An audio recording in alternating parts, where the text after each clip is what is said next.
got the book in. I read this years ago when I was 400 pounds, and it didn't click then, but it's going to click a lot more now that I've lost so much weight, all due to the glory of God. And it's called Made to Crave by Lisa Turker. So we're going to go over this book together. We're just going to have time to read a little bit of it this afternoon before I have to go back. But let's check it out together. I think we're going to get some good nuggets before I have to go back in. Okay, finding your want to. Finding your want to. A typical book on healthy lifestyle choices should contain lots of talk on vegetables, calories, colon cleanses, and phrases like you must, you should, or else. I have a problem with all that talk. I know most of it. It's not the how-to I'm missing, it's the want to. Really wanting to make changes and deciding the results of those changes are worth it. They're worth the sacrifice. More than once I've stood in the aisle at Walmart holding said typical book in one hand with my other hand wedged into the back pocket of my jeans. Jeans, I should add, I wished were several sizes smaller. While I stood there looking for the healthy eating books, a shopping cart full of things I felt I could not live without stared back at me. Indeed, that cart mocked me. Part of me hated the junk food in that cart, but another part of me, a bigger part evidently, loved the junk food in that cart. So I would return the book to the shelf, toss my head back, and think, another day, another time, I'm doing the best I can. In light of this admission, I think it only is appropriate to be honest with you about a few things up front. Number one, I'm emotionally allergic to typical books on healthy eating. Number two, not once in my life have I ever craved a carrot stick. Number three, I am not bouncy perky about giving up two of the greatest delights of my taste buds, Cheez-Its and box mix brownies. In fact, I've even asked God if it would be such a terribly difficult thing to swap the molecular structure of Cheez-Its for carrot sticks. They're both already orange. And really, how hard could that be for someone who's turned water into wine?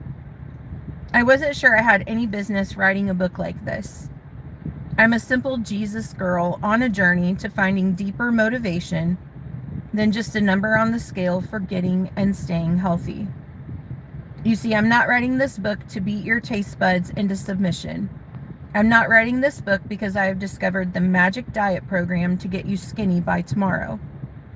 And I'm definitely not writing this book because I'm an expert. I'm writing this book because I've struggled way too long with my food choices and my weight. And word on the street says most of my girlfriends fight this same draining battle day in and day out as well. Which brings me to the fifth thing you should know about me. I started this journey weighing 167 pounds. To some, this is a horrifyingly high number. For me, it was a sign I needed to make a change. I was heading in a dangerous direction with my weight and my health. Again, I had been as high as almost 200 pounds after the birth of my first child. And now I was headed straight back to a place I never thought I'd be again. Maybe it was because I was knocking on the door of my 40th birthday. Or perhaps it was because I exhausted my search for the miraculous overnight solution.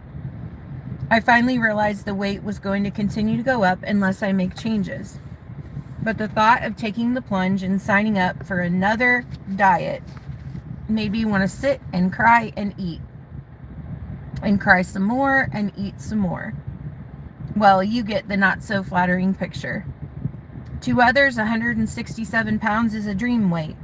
In my case, the number was not the issue. It was how I felt mentally and spiritually and physically that was the issue. It was time to be honest with myself. I think we all get to a place in our lives where we have to be brutally honest to the question, how am I doing? It's not really a conversation we have with a friend or family member. It's one of those middle of the night contemplations where there's no one to fool. There's no glossing over the reality staring us in the face. I knew certain things about myself needed to change, but it was easier to make excuses than it was to tackle them head on. Rationalizations are so appealing. See if you relate to any of these. I'm good in every other area. I make so many sacrifices already. I need treats as a comfort in this life. I'll deal with my issues later. But I just can't give this up. The Bible doesn't specifically say this is wrong. It's not really a problem. If I really wanted to make a change, I could. I just don't want to right now. Oh, for heaven's sakes, everyone has issues. So what if this is mine? And on and on. But excuses always got me nowhere fast, especially when it came to healthy eating. I suspect if you picked up this book, the same laundry list of rationalizations have played out in your mind as a script. So the cycle continues day after day, week after week, year after year. A whole lifetime could be spent making excuses, giving in, feeling guilty, resolving to do better, mentally beating myself up for not sticking to my resolve, feeling like a failure, and then resigning myself to the fact that things can't change. And I don't want to spend a lifetime in this cycle. I suspect you don't either. So before you put this book down and give in to the unhealthy cravings screaming inside your head, wait for just a second. Don't let go. You've already spent a few minutes headed in the right direction by picking up this book. This could be the missing companion you've needed with every healthy eating plan you've tried and cried over. I believe it will help you find your want to. And it will help you find the desire to conquer your unhealthy cravings. It holds the key to most things that most of us women want: spiritual malnutrition. We feel overweight physically but underweight spiritually. Tying these two things together is the first step on one of the most significant journeys you will ever make. It reminds me of a journey described in Matthew 19. A rich young man comes to see Jesus and explains he's following all the rules but still feels something missing in his pursuit of God. All of these rules I've kept, he says to Jesus. What do I still lack? I doubt Mick Jagger got his inspiration from this story, but the young man's desperate question sure does remind me of this wildly popular song. I can't get no satisfaction. Unsatisfied, lacking, incomplete, and hollow. Shallow. What do I still lack? In other words, how do I really get close to God? If you want to be perfect, Jesus said, go and sell your possessions and give to the poor, and you will have treasure in heaven, and then come follow me. The rich young man then goes away sad because he won't give up the one thing that consumes him. He can't see how undernourished his soul is. And we will pick up there the next time. This is our lunchtime reading. We are reading the book Made to Crave by Lisa Turkhurst, about how God made us to crave, but we need to learn how to crave healthy things instead of food.